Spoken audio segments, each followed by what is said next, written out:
En esta tercera parte de las reglas gráficas vamos a abordar la problemática o los conceptos relacionados con el color. Eh, Quizás la manera más adecuada de abordar las características cromáticas, en nuestro caso, pues bueno, de esas interfaces de aplicaciones TIC que queremos hacer, la manera más adecuada de abordar esas características cromáticas va a ser abordarlas desde el punto de vista de la luz, ¿no? De todos los espectros, digamos, longitudes de onda que se producen en el universo, que vienen digamos, desde fuera de la Tierra, ¿no? La luz, lo que nosotros conocemos como la luz visible, es nada, un espectro pequeño de todas esas longitudes de onda. El espectro que es sensible, o sea, al que es sensible nuestro ojo, ¿no? Nuestro sistema de la visión, y aquel que nosotros podemos identificar. El espectro de luz visible es diferente para cada sistema de visión. O sea, nosotros vemos diferente de otros seres vivos que habitan con nosotros en la Tierra, ¿no? Entonces, la referencia siempre va a ser una referencia personalizada a nuestras características, ¿no?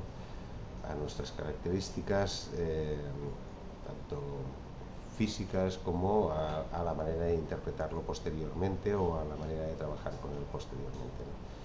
Estas primeras imágenes, por la izquierda hace referencia a eso, ¿no? A los diferentes tipos de rayos, ¿no? Que penetran en la Tierra, y la imagen de la derecha hace referencia al color de la luz, ¿no? La luz del sol se interpreta como luz blanca, pero no siempre lo es, ¿eh? O sea, a veces los rayos que penetran o que atraviesan la capa de la atmósfera, pues no son todos, digamos, no atraviesan todas las longitudes de onda de la luz blanca, sino que puede ser que algunas de esas longitudes de onda se refracten, ¿no? Se desvíen y por tanto penetren otras longitudes de onda con más intensidad.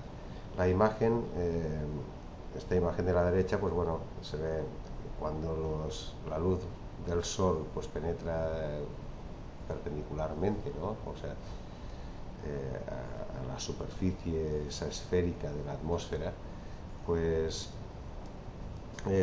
penetran pues todo el espectro de ondas, mientras que cuando lo hace de una manera más tangencial, ¿no? O sea, atraviesa más superficie de atmósfera por hacerlo de forma inclinada, ¿no?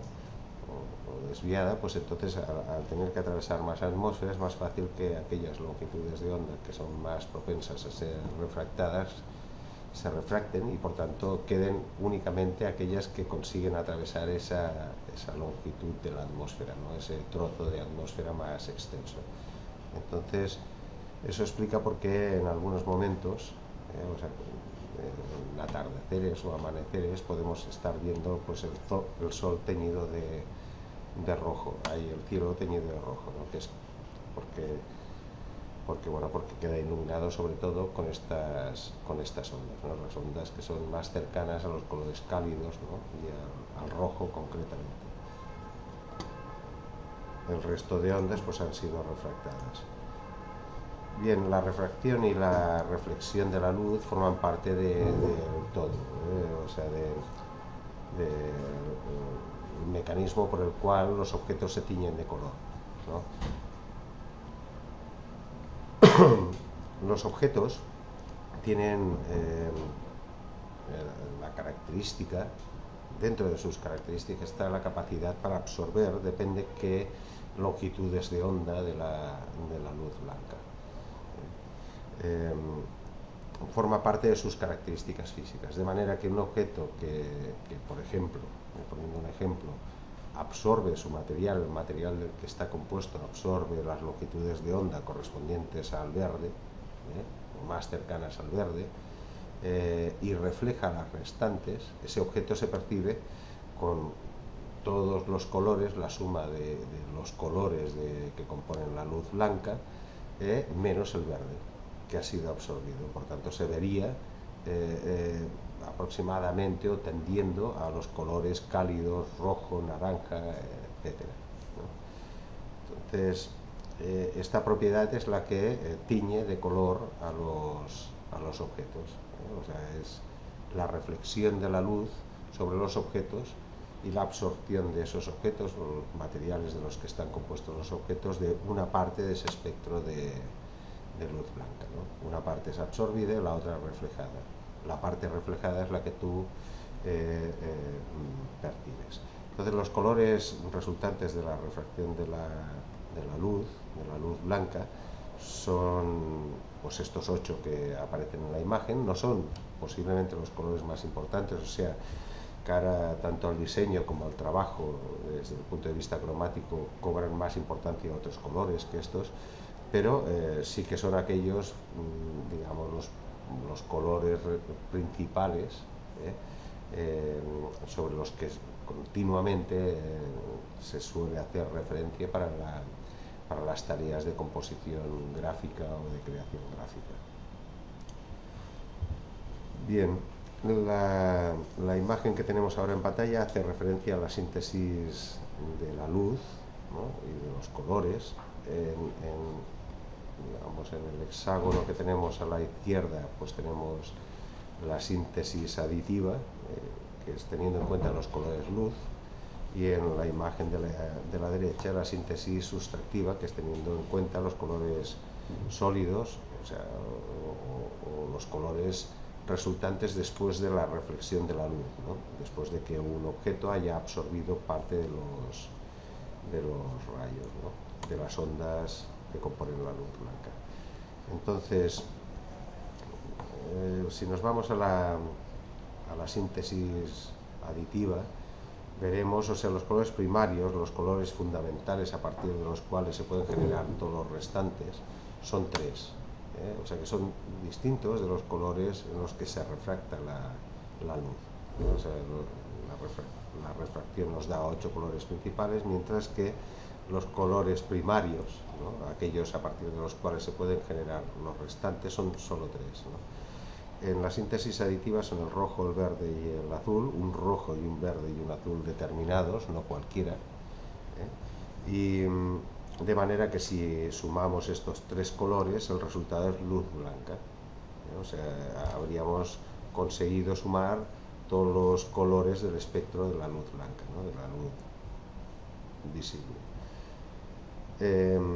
Si combinamos 2 colores de ellos en lugar de los 3, nos da un color secundario, o sea, ya no es un color primario, sino un color secundario. Por ejemplo, si combinásemos luz roja con luz azul, nos daría luz magenta.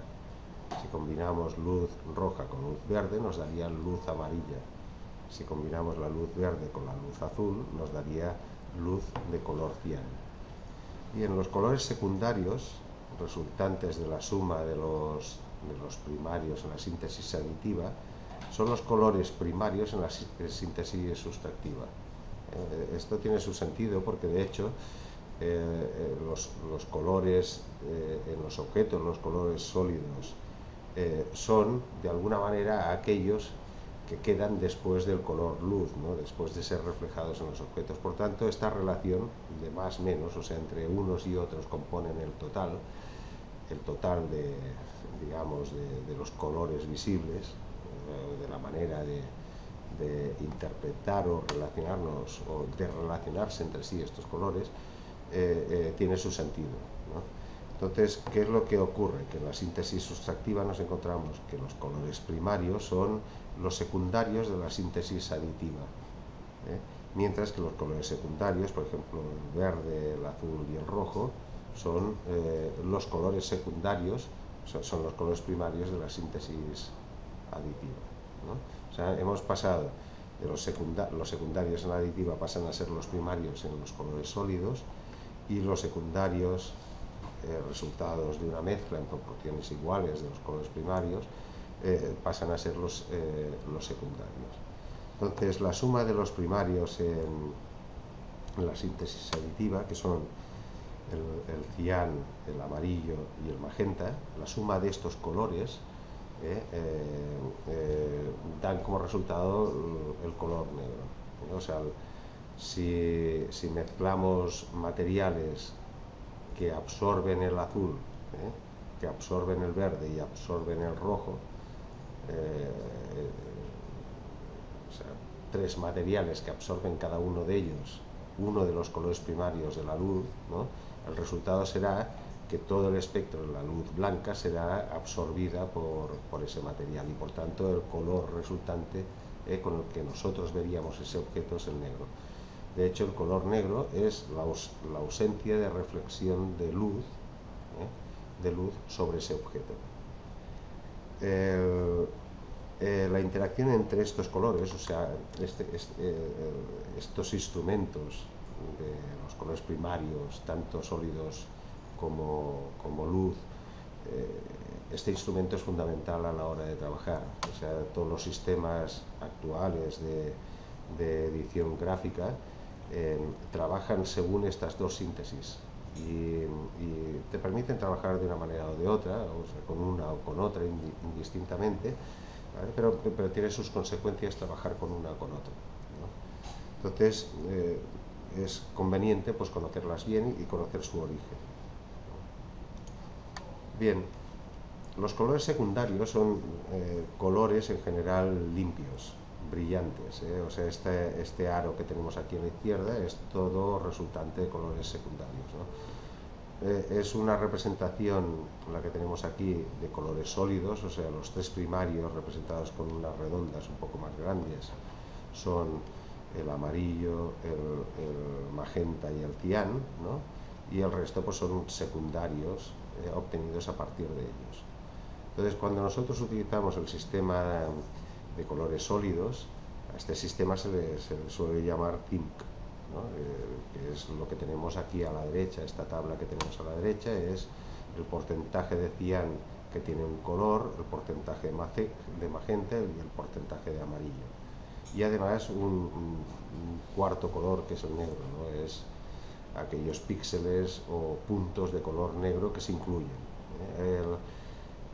En referentes que tenemos en pantalla con respecto a estos puntos de color negro, pues tenemos, por ejemplo, las pantallas Triniton de Sony, que empleaban el color negro también, o sea, puntos negros en el monitor para intensificar los contrastes y conseguir un resultado más brillante del color, ¿no? Entonces, pues bueno, el sistema THINC se utiliza pues para la impresión y se basa en la mezcla de cuatro colores, que son el cian, el magenta y el amarillo, físicos, en pintura, en tintes, ¿no?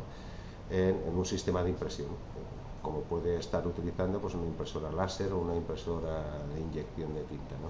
Y además hay un cuarto color siempre en estos sistemas, que es el negro, que se intercala con los otros colores para aumentar el contraste, ¿no?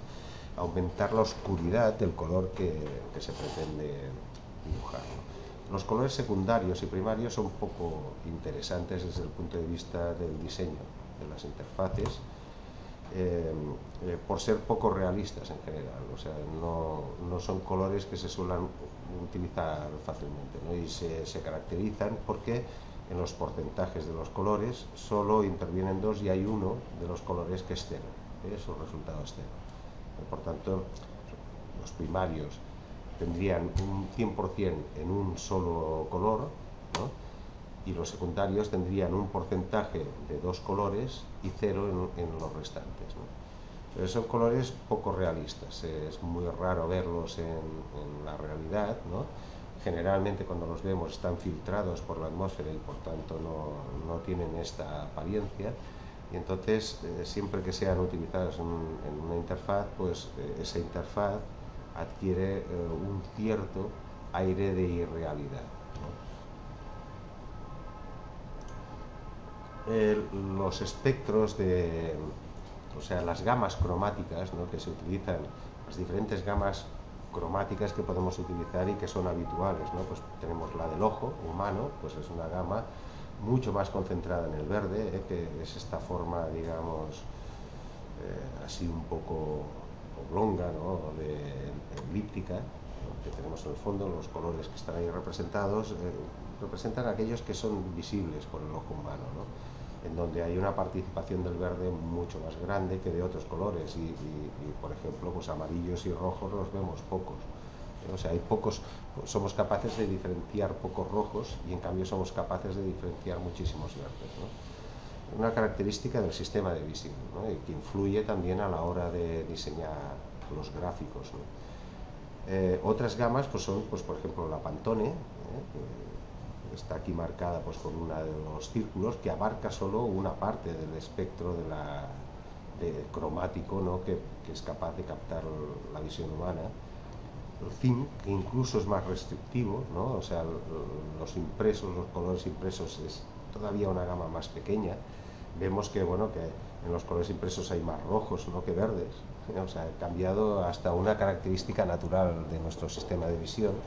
Y después vemos también pues, que la gama del monitor pues, no coincide ni con la zinc ni con la Pantone, ¿no? O sea, de hecho, la conclusión es que esas gamas no representan todo lo que nosotros podemos ver, ¿no? Por tanto, siempre nuestra visión de la realidad va a ser mejor, ¿no? más rica que la visión de un monitor o de una imagen, un monitor o una imagen impresa.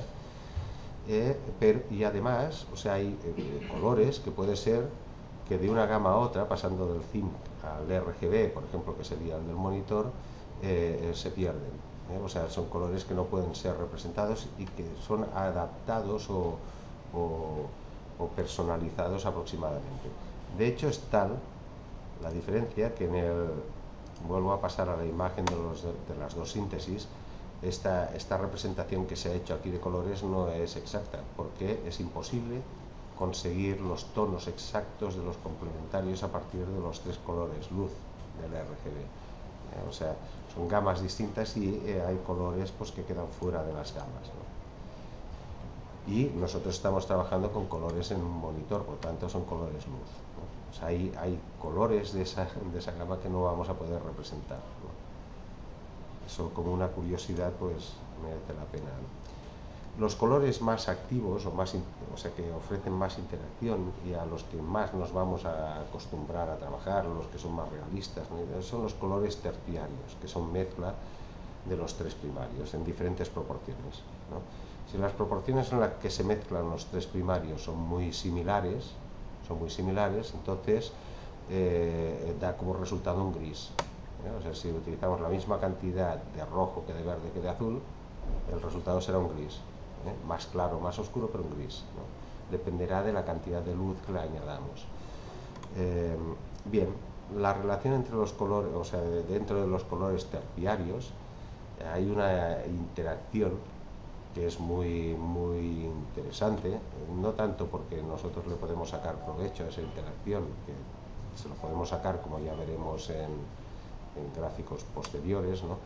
Sino porque la interacción de estos colores puede ocasionarnos grandes problemas en un gráfico, ¿no? Entonces, en la rueda de la derecha, en la rueda de la izquierda, lo que vemos son colores secundarios mezclados entre sí, de manera que la bolita que queda más fuera, la bolita más externa, es la que contiene la suma de los dos círculos, de los colores de los dos círculos que están sobre la misma línea, ¿no?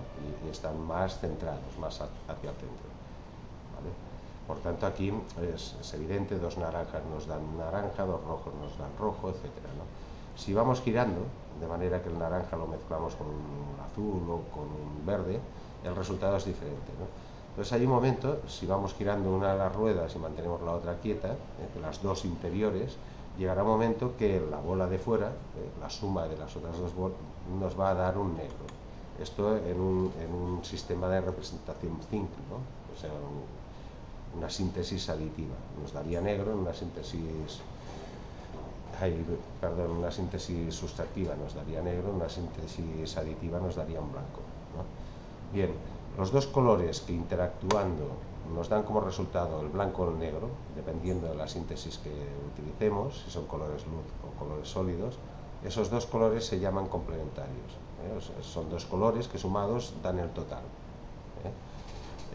del espectro de la luz blanca, tanto para ser absorbida como para ser reflejada o emitida, ¿no?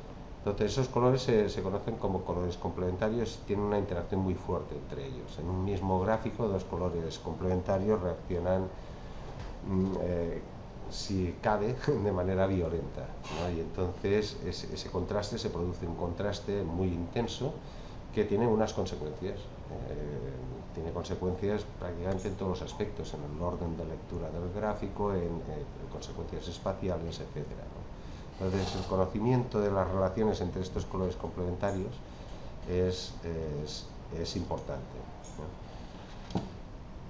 Otros parámetros que se utilizan, que son muy útiles, referidos al color, y que no están tan basados en las longitudes de onda, que si es un sistema 5, es un sistema, si es la síntesis aditiva o sustractiva, son aquellos que se refieren al tono, o sea, qué color. El tono es, ¿de qué color estamos hablando? Estamos hablando de un rojo o un verde, o sea, es la capacidad de un color para ser el mismo, ¿no? O sea, y no otro color, ¿no? Es aquello que nos permite diferenciar un color de otro. Este es el tono. La saturación, están representados aquí arriba en el gráfico a la derecha con las letras H, S y B. El tono sería la H, la S sería la saturación y la B sería el brillo o luminosidad, ¿no? Son tres parámetros que tienen su traducción o su relación con las características físicas de la onda del color, ¿no? Y que, bueno, que tienen unas consecuencias porque interactúan de una manera determinada en un gráfico y forman parte, digamos, de la interpretación que vamos a hacer de ese gráfico, siempre y cuando es un gráfico, pues bueno, que tiene unas ciertas connotaciones de realismo o representación de la realidad, ¿no? Bien, el tono se refiere al color. Cuanto más próximo a un color primario, pues el tono, digamos, más definido y más claro y más concreto, ¿no? Pero dentro de la gama de los concretos y definidos estarían todos los secundarios también, ¿no? La saturación, que se refiere a cuánto, o sea, a cuánto de ese color no es gris, ¿no? O sea, la saturación se refiere a la mezcla de colores, ¿no? A qué cantidad y en qué proporción están mezclados los colores, de manera que un color poco saturado es un gris, O sea, cuando hay mezclas homogéneas de los tres colores principales, entonces que le vamos quitando saturación a ese color, No necesariamente brillo, O sea, puede ser blanco el resultado, o un gris muy claro, pero lo que le estamos quitando es la capacidad de la intensidad de color, Esa intensidad de color es muy activa en los gráficos y es muy importante, es uno de los parámetros que con los que podemos modelar de manera más eficiente los gráficos, ¿no? El brillo se refiere a la cantidad de luz, la proximidad al blanco o al negro, digamos, la proximidad del color al gris es la saturación, la proximidad del color al blanco o al negro es el brillo, ¿no? Bien, estos tres parámetros, junto con la mezcla de los tres colores principales, son los principales instrumentos para modelar con el color, ¿no? Para trabajar el color que nos dan los programas gráficos. Son instrumentos muy potentes, o sea, ya solo manejando bien, digamos, estos instrumentos y teniendo conocimiento de los colores, pues tenemos un instrumento, digamos, recursos suficientes como para resolver cualquier problema gráfico, pero ya veremos que también las herramientas nos ofrecen medios, digamos, más dinámicos o más rápidos de poder manipular los colores de una imagen, ¿no? Bien, aquí se ha hecho un esfuerzo, o sea, tenemos la fotografía de una niña, ¿no? Una fotografía hecha con una cámara fotográfica, y entonces una paleta de 256 colores al lado, que son los 256 colores que están presentes en la fotografía de la niña. Este procedimiento se llama de indexación del color, que es coger una fotografía que contiene millones de colores inicialmente y convertirla en una imagen que igual solo contiene 256 colores. Esta indexación del color y de la imagen, que suele estar presente o formar parte, pues por ejemplo, cada vez, o sea, en los procesos de exportación de la imagen a determinados formatos, pues por ejemplo el GIF, ¿no? Cuando guardamos una imagen en formato GIF, indexa el color a 256 colores siempre, y por tanto reduce la paleta de colores y simplifica desde el punto de vista cromático la imagen y reduce su memoria, o se consigue hacer imágenes pues más ligeras en peso y en memoria, ¿no? Pues bien, esto se ha hecho con esta fotografía de la niña y hemos obtenido esta paleta que ya vemos que es toda gris, o sea, tenemos sí, tonos ocres, marrones, pero muy agrisados, y tonos ligeramente azulados, pero muy encima del gris, y algunos rojizos, algunos rojizos por aquí intercalados. Cuando miramos los colores rojizos se refieren a las líneas rojas de la chaquetilla que lleva la niña, ¿no? O sea, pueden haber también algunos tonos rojizos en la boca, y otros, pues bueno, son los más claramente identificables, posiblemente son los del jersey de la cría, ¿no? En los que hay unas líneas rojas al lado de unas líneas pues blancas o azul claro.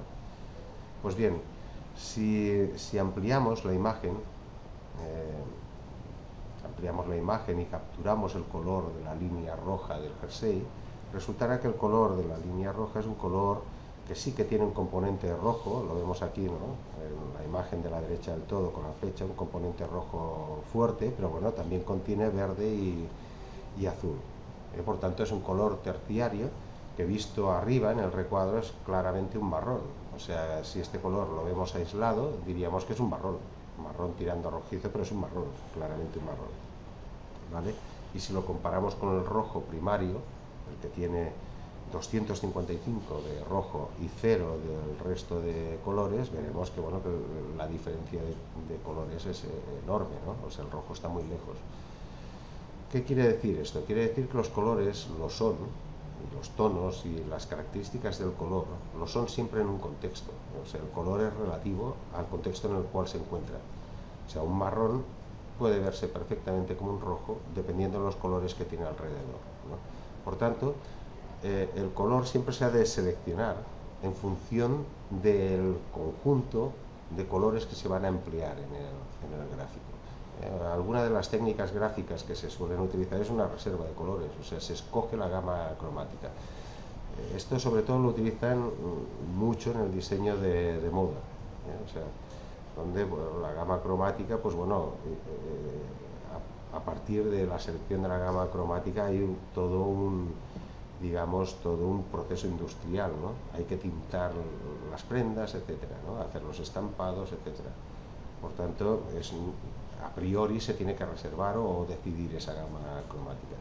Y esa gama cromática se decide en función de las tendencias, de la moda, de N factores, ¿no?, de la creatividad o de la intuición o de lo que se quiera de ese autor o ese diseñador en ese momento. Pues bien, en las interfaces gráficas también ocurre eso, también estamos sujetos a una moda o una tendencia cromática.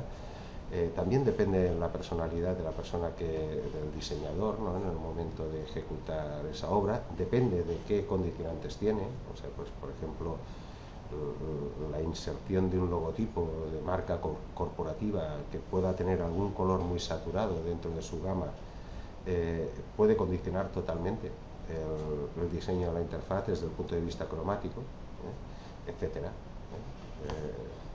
En todo caso, saber que, bueno, que cada uno de los colores que vayamos a emplear es relativo al contexto cromático en el que se va a utilizar. Bien, la imagen de la cría ahora a la derecha, pues a esa imagen le hemos superpuesto una pelota roja, con la intención de que sea bastante, o sea, quede integrada, o sea, tiene volumen, luz, una iluminación, etcétera, ¿no? Sin embargo, esa bolita roja no se ve integrada desde el punto de vista del color, o sea, es una bolita que parece que está muy cerca nuestra, del espectador, del observador, mientras que la niña está lejos.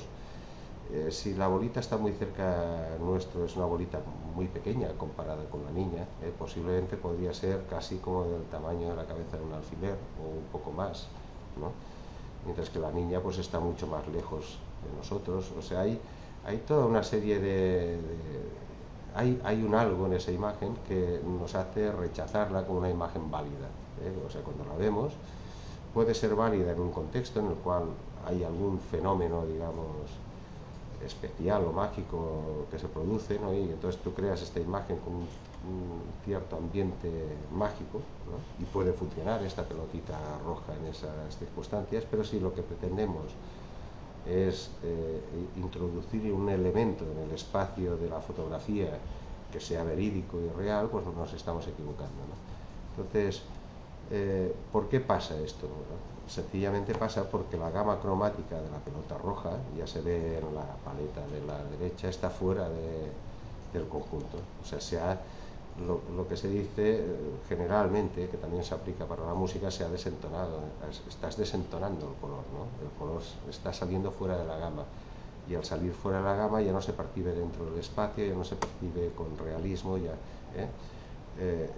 ¿Qué es lo que nos ha ocurrido aquí? Pues hemos utilizado colores muy saturados, un rojo muy saturado, seguramente es un rojo, aquí en estos colores de la última fila de la paleta, pues seguramente hay algún secundario, y entonces, claro, hemos destruido el ambiente espacial que estaba generando los colores con independencia de otros recursos espaciales que se puedan estar utilizando, ¿no?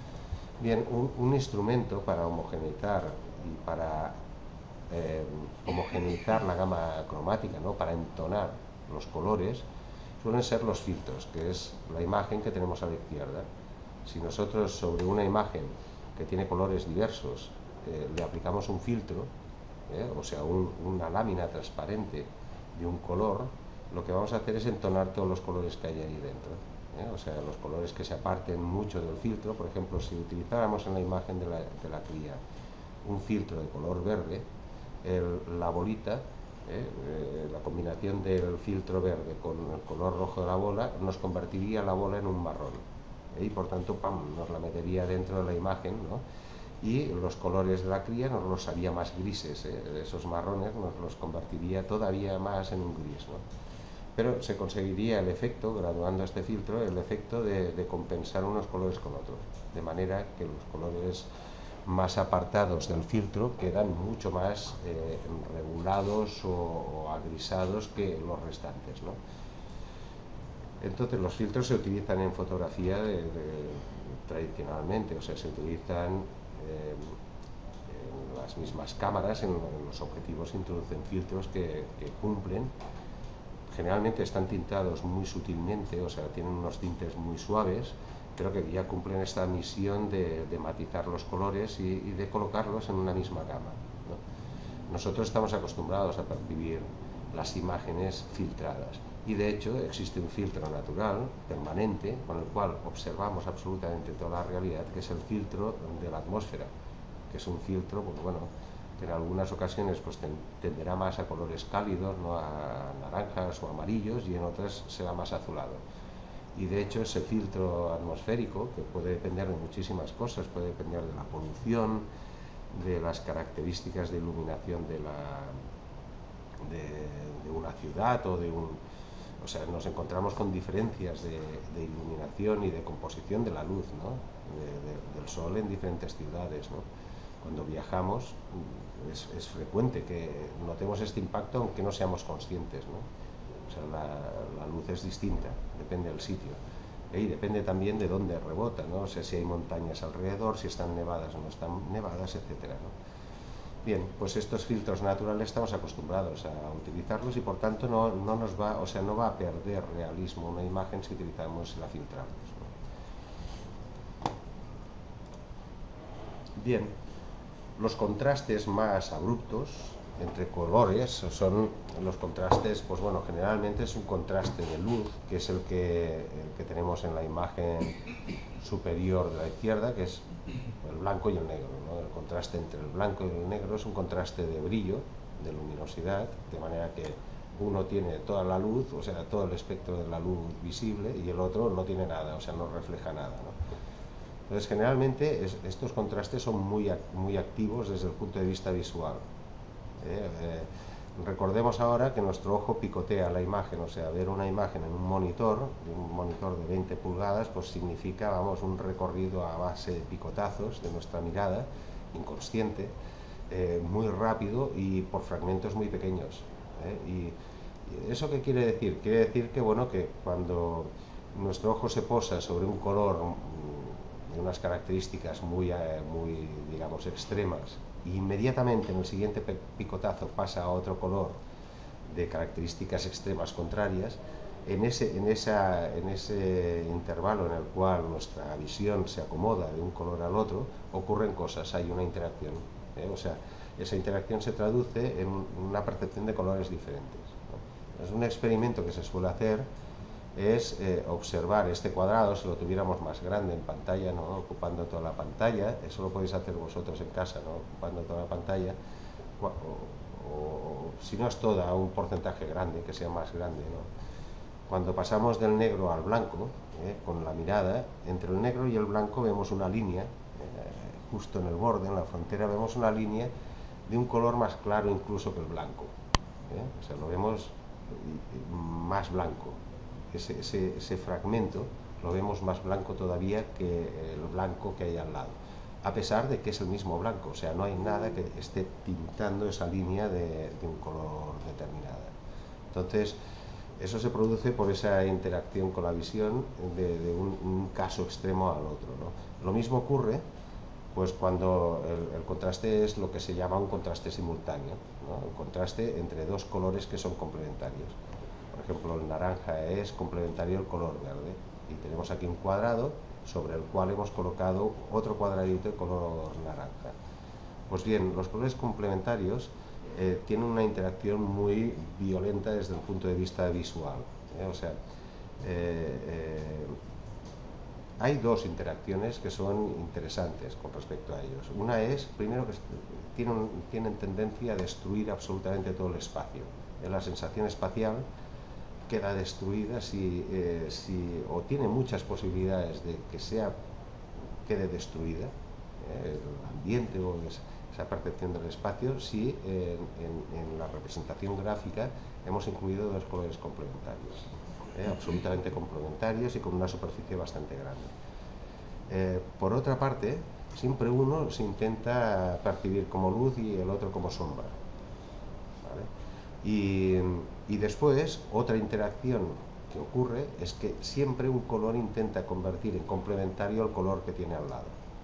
O sea, desde el punto de vista de la percepción, o sea, nosotros vamos a percibir los colores que tiene al lado, por ejemplo, un color muy saturado, este verde muy saturado de aquí, tiene tendencia a hacer que nosotros percibamos el naranja virado al complementario del verde. Claro, cuando nos encontramos en la misma imagen, un verde y un naranja, el verde vira, o sea, hace que percibamos virado al naranja el naranja, por tanto hace del naranja un color mucho más intenso, y lo mismo ocurre entre el naranja y el verde, de manera que el verde también es mucho más intenso. Se aumentan, por la interacción entre ellos, aumentan la intensidad del color, y aparecen como colores muy iluminados, muy brillantes, muy fuertes, etcétera, ¿no?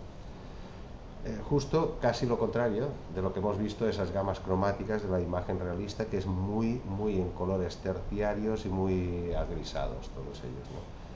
Bien, en las tres imágenes de abajo se explica esa interacción entre los colores, y dentro de un recuadro, un cuadrado de color amarillo, ponemos un cuadrado de color gris, no tiene un tono definido, o sea, es el no tono, ¿no? Entonces, ¿qué es lo que ocurre? Que el amarillo hará que ese gris se perciba virado al violeta, que sería su complementario, el complementario del amarillo. Si el mismo cuadrado gris del mismo gris lo ponemos dentro de un cuadrado de color azul saturado, pues bien, ese cuadrado lo veremos virado, el cuadrado gris lo veremos un poco más naranja, ¿no? Y si por el contrario lo que tenemos detrás es un magenta, pues lo veremos virado hacia un cian, hacia un azulado. Por tanto, grises idénticos desde el punto de vista de la composición pueden percibirse muy diferente dependiendo de qué colores le colocamos al lado. Bien, aquí hay dos gamas, o sea, los efectos que podemos conseguir vienen del contraste, generalmente, y el contraste lo utilizamos activamente. Para generar contraste tenemos que controlar muy bien la gama cromática. Por ejemplo, todos los cuadraditos que hay en los dos rectángulos estos, en los dos, tanto a la derecha como a la izquierda, ¿no? Los dos cuadrados grandes, que están divididos en pequeños cuadraditos, son idénticos de color. O sea, tenemos un mismo lila, varios lilas, un marrón, todos son colores terciarios, todos son igual de saturados y todos son igual de grises, igual de grises o saturados, y todos tienen la misma iluminación, ¿vale? O sea, cuando nosotros pintamos estos cuadrados de color y los rellenamos de color, vamos allí a los parámetros del color y ponemos que la saturación y el brillo de cada uno de esos colores sea idéntico, y entonces que lo único que cambie sea el tono, o sea, de manera que pasemos de un rojo a un verde o a un azul o a un amarillo. Bien, cuando a uno de esos cuadrados, que es lo que ocurre a la izquierda, le aumentamos la luminosidad, el contraste que se produce entre ese cuadrado y los restantes es de iluminación, de brillo, y es el contraste al que estamos más habituados. Hacemos que la cosa esté iluminada, esa es la sensación luz. Si queremos producir la sensación de que una bombilla está encendida, lo que tenemos que conseguir es que el resto de cosas que hay alrededor de la bombilla parezcan apagadas. Pues es conseguir esa gama cromática homogénea desde el punto de vista de la luminosidad, ¿no? Pero bien, digamos, en el jueguecito de la derecha, el contraste no se ha hecho por luz, sino por saturación. Ese mismo color de antes no se le ha aumentado el brillo, sino que se ha mantenido el mismo brillo, pero se le ha aumentado la saturación. Claro, el efecto que produce es un efecto de fluorescencia. Los colores fluorescentes son percibidos de una manera similar a esta. Es un efecto mucho más brillante, más interesante, ¿no? Y se consigue únicamente, pues bueno, cambiando mucho la saturación de un color con respecto a los colores que tiene alrededor.